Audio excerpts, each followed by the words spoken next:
প্রথম দিনই তিনি ইনসাল্ট করেছেন। এখানে আমাদের আত্মসম্মান বোধে লেগেছে। তা আমরা তো কারো অনুগ্রহের পাত্র হয়ে রাজনীতি করতে চাই না। জামাতকে যদি 33% মানুষ চায়, এনসিপি কে যদি 7% মানুষ চায়, তো 40% হয়ে যায়। বিএনপির চেয়ে 6% ভোট তাদের বেড়ে গেছে। আমাদের কি আর এখানে অবস্থান থাকে?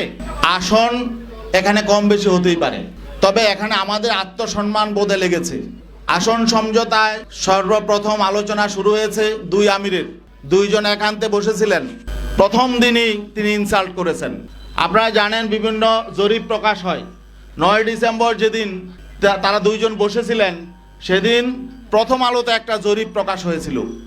সেই জরিপ আপনারা দেখেছেন।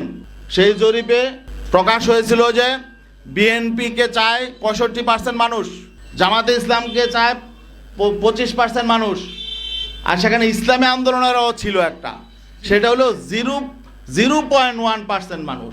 ওই দিন বসার পরে আলোচনা শুরুতেই জামাতের আমির মোহতারাম তিনি আমাদের আমিরকে বললেন, প্রথম আলোতে একটা জরিপ এসেছে দেখেন। তাহলে এটার অর্থ কি? এটার অর্থ হলো তাকে ইনসাল্ট করা, যে আপনাদের তো কোনো পয়েন্টই নাই, মানে জনমতে আপনাদের কোনো কি নাই, কোনো 1%ও নাই। 0.1 মানে 1%-এর শতভাগের 1 ভাগ। তো এটা হলো উনি ইনসাল্ট করে শুরু করেছে যাত্রা।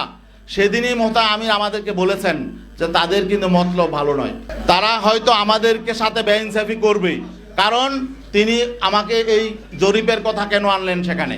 পরে আমরা দেখলাম শেষ পর্যন্ত তারাই জরিপের মধ্যেই ছিল।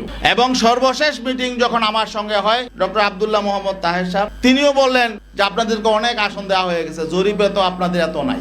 তখন তিনি আমার দেশের একটা জরিপের কথা সেদিন আনলেন। আপনারা জানেন আমার দেশেও একটা জরিপ প্রকাশ হয়েছে, এবং সেটা হয়তো তারাই করেছে। যাই হোক, জরিপ কারা করে এটা আপনারাও জানেন। এগুলো পেইড এজেন্সি থাকে, এনজিও থাকে, টাকা দিয়া করা হয়। যাই হোক, তো এখানে ওই জরিপের ফলাফলটা কি, রেজাল্টটা কি ছিল, যে সেখানে বিএনপি কে চায় 34% মানুষ, জামাতকে চায় 33% মানুষ, এনসিপি কে চায় 7% আর ইসলামী আন্দোলনকে চায় হলো 3% মানুষ। আচ্ছা বলেন দেখি, জামাতকে যদি 33% মানুষ চায়, এনসিপি কে যদি 7% মানুষ চায়, তো 40% হয়ে যায়। 34% বিএনপি কে চায়।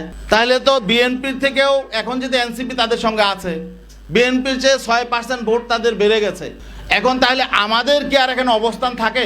যখন তারা বলে জরিপে তো তা আসলে আপনাদের তেমন অবস্থান নেই, তাহলে বোঝা গেল যে তারা যে আসন দিয়েছে এটা অনুগ্রহ করে দিয়েছে। তা আমরা তো কারো অনুগ্রহের পাত্র হয়ে রাজনীতি করতে চাই না।